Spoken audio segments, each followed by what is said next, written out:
बरसात के यही दिन थे। खिड़की के बाहर पीपल के पत्ते इसी तरह नहा रहे थे। सागवान के स्प्रिंगदार पलंग पर, जो खिड़की के पास थोड़ा इधर सरका दिया गया, एक घाटन लड़की रणधीर के साथ लिपटी हुई थी। खिड़की के पास बाहर पीपल के पत्ते रात के दुधिया अंधेरे में झूमरों की तरह थरथरा रहे थे। और शाम के समय जब दिन भर एक अंग्रेजी अखबार की सारी खबरें और इश्तेहार पढ़ने के बाद कुछ सुस्ताने के लिए वह बालकनी में आ खड़ा हुआ था, तो उसने उस घाटन लड़की को, जो साथ वाले रस्सियों के कारखाने में काम करती थी और बारिश से बचने के लिए इमली के पेड़ के नीचे खड़ी थी, घास घास कर अपनी तरफ आकर्षित कर लिया था और उसके बाद हाथ के इशारे से ऊपर बुला लिया था। वह कई दिनों की बेहद तन्हाई से उकता गया था। विश्वयुद्ध के चलते मुंबई की लगभग तमाम ईसाई छोकरियाँ, जो अमूमन सस्ते दामों में मिल जाया करती थी, वैसी जवान औरत और कमसीन लड़की अंग्रेजी फ़ौज में भर्ती हो गई थी। उनमें से कईयों ने फूट के इलाके में डांस स्कूल खोल लिए थे। वहाँ सिर्फ फौजी गोरों को जाने की इजाज़त थी। इन हालत के चलते रणधीर बहुत उदास हो गया था। जहाँ उसकी उदासी का कारण यह था कि क्रिश्चियन छोकरियाँ दुर्लभ हो गई थी, वहीं दूसरा यह कि फौजी गोरों के मुकाबले से कहीं ज़्यादा सभ्य, पढ़ा लिखा और खूबसूरत नौजवान होने के बावजूद रणधीर के लिए फोर्ट के लगभग तमाम दरवाजे बंद हो चुके थे, क्योंकि उसकी चमड़ी सफ़ेद नहीं थी। जंग के पहले रणधीर नागपाड़ा और ताजमहल होटल की कई मशहूर क्रिश्चियन छोकरियों से जिस्मानी रिश्ते कायम कर चुका था। उसे अच्छी तरह पता था कि इस किस्म के संबंधों के आधार पर वह उन क्रिश्चियन लड़कों के मुकाबले क्रिश्चियन लड़कियों के बारे में कहीं ज़्यादा जानकारी रखता था, जिनसे ये छोकरियाँ फैशन के तौर पर रोमांस लड़ाती हैं और बाद में उन्हीं में से किसी बेवकूफ़ से शादी कर लेती हैं। रणधीर ने महज हैज़ल से बदला लेने की खातिर उस घाटन लड़की, जो अल्हड़ मस्त जवानी से भरी हुई जवान लड़की थी, को ऊपर बुलाया था। हैज़ल उसकी फ्लैट के नीचे रहती थी। वह रोज़ सुबह वर्दी पहनकर कटे हुए बालों पर खाकी रंग की टोपी तिरछे कोण से जमाकर बाहर निकलती थी और ऐसे बांकेपन से चलती थी जैसे फुटपाथ पर चलने वाले सभी लोग टाँट की तरह उसके कदमों में पिसते चले जाएंगे। रणधीर सोचता था कि आखिर क्यों वह उन क्रिश्चियन छोकरियों की तरफ इतना ज़्यादा रिझा हुआ है।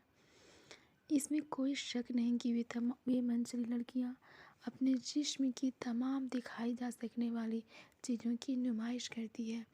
किसी किस्म की झिझक महसूस किए बगैर मंचली लड़की अपने कारनामों का जिक्र कर देती हैं, अपने बीते हुए पुराने रोमांसों का हाल सुना देती हैं। यह सब ठीक है, लेकिन किसी दूसरी जवान औरत में भी ये खूबियाँ हो सकती है। रणधीर ने जब घाटन लड़की को इशारे से ऊपर बुलाया था, तो उसे इस बात का कतई अंदाज़ा नहीं था कि वह उसे अपने साथ सुला भी लेगा। वह तो उसके वहाँ आने की थोड़ी देर के बाद उसके भीगे हुए कपड़े देखकर यह शंका मन में उठी थी कि कहीं ऐसा ना हो कि बेचारी को निमोनिया हो जाए। सो रणधीर ने उससे कहा था, ये कपड़े उतार दो, सर्दी लग जाएगी। वह रणधीर की इस बात का मतलब समझ गई थी। उसकी आंखों में शर्म के लाल डोरे तैर गए थे।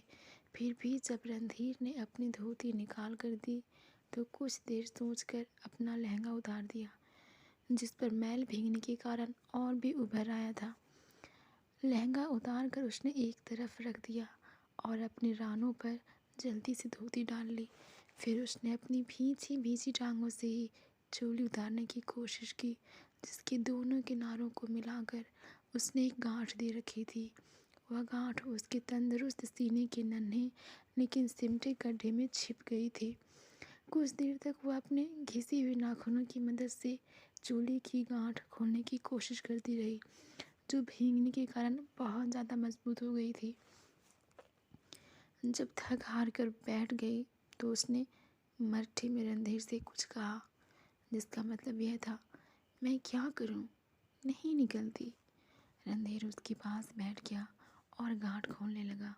जब नहीं खुली तो उसने चोली के दोनों सिरे दोनों हाथों से पकड़कर इतनी जोर का झटका दिया कि गांठ सरसराती सी फैल गई और इसी के साथ दो धड़कती हुई छातियां एकाएक उजागर हो गई। क्षण भर के लिए रणधीर ने सोचा कि उसके अपने हाथों से उस घाटन की लड़की के सीने पर नर्म नर्म गुथी हुई मिट्टी को कमाकर कुम्हार की तरह दो प्यालों की शक्ल बना दी है। उसकी भरी भरी सेहतमंद उराजों में वही धड़कन, वही गोलाई, वही गरम गरम ठंडक थी जो कुम्हार के हाथ से निकले हुए कांचे बर्तनों में होती है।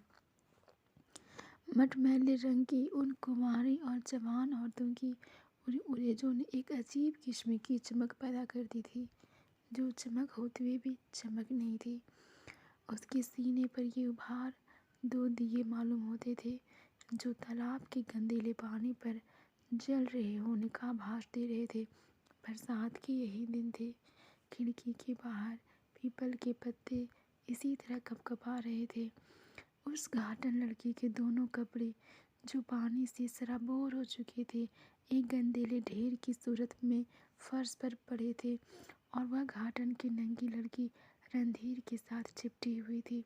उसके नंगे बदन की गर्मी रणधीर के बदन में हलचल पैदा कर रही थी, जो सख्त जाड़े के दिनों मेमनाहियों की गलीज लेकिन गर्म हमामों में नहाते समय महसूस हुआ करती है। दिन भर वह रणधीर के साथ चिपटी रही। दोनों एक दूसरे के साथ गठबंध हो गए थे। उन्होंने मुश्किल से एक दो बातें की होंगी, क्योंकि जो कुछ भी कहना सुनना था सांसों, होठों और हाथों से तय हो रहा था। रणधीर के हाथ सारी रात उसकी नर्म नर्म ओरेजों पर हवा के झोंकों की तरह फिरते रहे। उन हवाई झोंकों से उस घाटन लड़की के बदन में एक ऐसी सरसराहट पैदा होती थी कि खुद रणधीर भी कांप उठता था। इस कपकपाहट से रणधीर का पहले भी सैकड़ों बार वास्ता पड़ चुका था। वह काम वासना से भरी हुई लड़की के मज़े भी बखूबी जानता था। कई लड़कियों के नर्म और नाजुक लेकिन सख्त स्तनों से अपना सीना मिलाकर वह कई रातें गुजार चुका था। वैसी बिल्कुल अलहड़ लड़कियों के साथ भी रह चुका था, जो उसके साथ लिपट कर घर की वो सारी बातें सुना दिया करती थी जो किसी गैर कानून के लिए नहीं होती। वैसी कमीनी लड़की से भी जिस्मानी रिश्ता कायम कर चुका था, जो सारी मेहनत खुद करती थी और उसे कोई तकलीफ नहीं देती थी।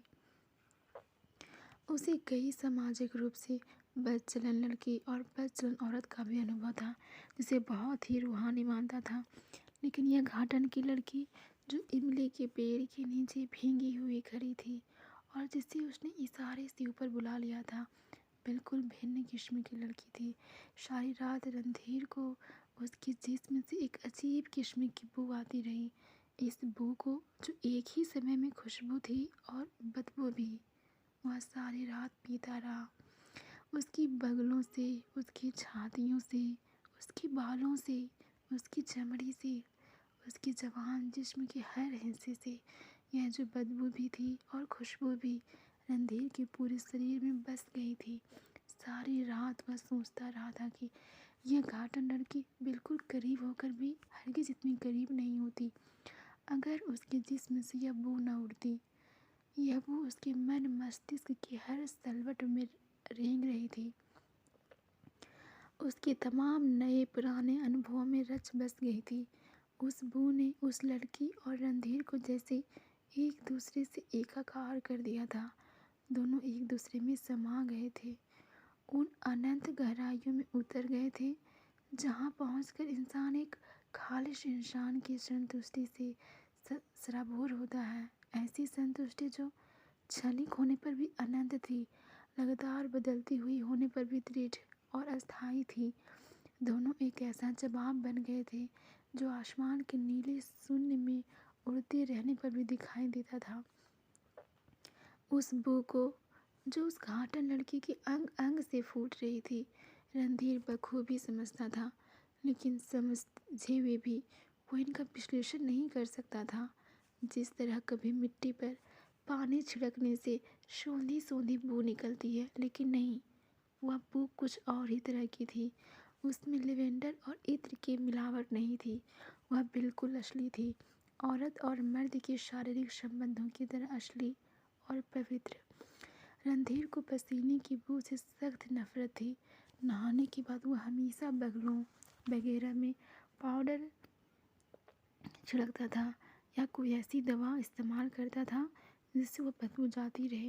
लेकिन ताज्जुब है कि उसने कई बार उस घाटन लड़की के बालों पर बगलों को चूमा था। उसने चूमा और ऐसे उसे बिल्कुल घिन नहीं आई, बल्कि एक अजीब किस्म की तुष्टि का एहसास हुआ। रणधीर को ऐसा लगता था कि वह इस बू को जानता है, पहचानता है, उसका अर्थ भी पहचानता है, लेकिन किसी को समझा नहीं सकता। बरसात के यही दिन थे। यूं ही खिड़की के बाहर जब उसने देखा तो पीपल के पत्ते उसी तरह नहा रहे थे। हवा में फड़फड़ाहटें घुली हुई थी। अंधेरा था, लेकिन उसमें दबी दबी धुंधली सी रोशनी समाई हुई थी, जैसे बारिश की बूंदों के 100 सितरों का हल्का हल्का गुब्बारा नीचे उतर आया हो। बरसात के यही दिन थे जब रणधीर के उस कमरे में सागवान का सिर्फ एक ही पलंग था, लेकिन अब उससे सटा हुआ एक और पलंग भी था और कोने में एक नई ड्रेसिंग टेबल भी मौजूद थी। दिन यही बरसात के थे। मौसम भी बिल्कुल वैसा ही था। बारिश की बूंदों के साथ सितारों की रोशनी का हल्का हल्का गुब्बार उसी तरह उतर रहा था, लेकिन वातावरण में हिना की तेज खुशबू बसी हुई थी। दूसरा पलंग खाली था। इस पलंग पर रणधीर औंधे मुँह लेटा खिड़की के बाहर पीपल के झूमते हुए पत्तों का नाच देख रहा था।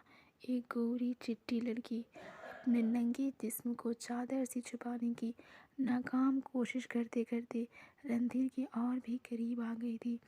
उसकी सुर्ख रेशमी सलवार दूसरे पलंग पर पड़ी थी, जिसकी गहरी सुर्ख रंग की हर्जाबंद का एक फुंदना नीचे लटक रहा था। पलंग पर उसके दूसरे कपड़े भी पड़े थे, सुनहरी फूलदार जम्पर, आंगिया, जांदिया और मचलती जवानी की वह पुकार जो रणधीर ने घाटन लड़की के बदन में की बू में सूंघी थी। वह पुकार जो दूध के प्यासे बच्चे के रोने से ज़्यादा आनंदमयी होती है। वह पुकार जो स्वप्न के दायरे से निकलकर खामोश हो गई थी। रणधीर खिड़की के बाहर देख रहा था। उसके बिल्कुल करीब पीपल के नहाए हुए पत्ते झूम रहे थे। वह उसकी मस्ती भरी कंपन के उस पार कहीं बहुत दूर देखने की कोशिश कर रहा था, जहाँ गठीले बादलों में अजीब किस्म की रोशनी घुली हुई दिखाई दे रही थी, ठीक वैसे ही जैसे उस घाटन लड़की के सीने में उसे नजर आई थी। ऐसी रोशनी जो पुरस्कार गुफ्तगू की तरह दबी लेकिन स्पष्ट थी। रणधीर के पहलू में एक गोरी चिट्टी लड़की, जिसका जिस्म दूध और घी में गूथे आटे की तरह मुलायम था। उस जवान औरत की उरेजों में मक्खन सी नजाकत थी, लेटी थी। उसकी नींद में मस्त जवान लड़की के मस्त नंगे बदन से हिना की इत्र की खुशबू आ रही थी, जो अब थकी थकी सी मालूम होती थी। रणधीर को यह दम तोड़ती और जुनून की हद तक पहुंची हुई खुशबू बहुत बुरी मालूम हुई। उसमें कुछ खटास थी, एक अजीब किस्म की खटास, जैसे बेदजमी में होती है, उदास, बेरंग, बेचैन। रणधीर ने अपने पहलू में लेटी हुई लड़की को देखा। जिस तरह फटे हुए दूध के बेरंग पानी में सफ़ेद मुर्दा फुटकियाँ तैरने लगती है, उसी तरह इस लड़की के दूधिया जिस्म पर खराशें और धब्बे तैर रहे थे। और हिना की उटपटांग खुशबू, दरअसल रणधीर के मन मस्तिष्क में वह बू बसी हुई थी जो घाटन लड़की के जिस्म से बिना किसी बाहरी कोशिश के स्वयं निकल रही थी। वह बोझो हिना के इत्र से कहीं ज़्यादा हल्की फुल्की और रस में डूबी हुई थी, जिसमें सूंघ जाने की कोशिश शामिल नहीं थी। वह खुद ब खुद नाक के रास्ते अंदर घुस अपना सही मंजिल पर पहुंच जाती थी।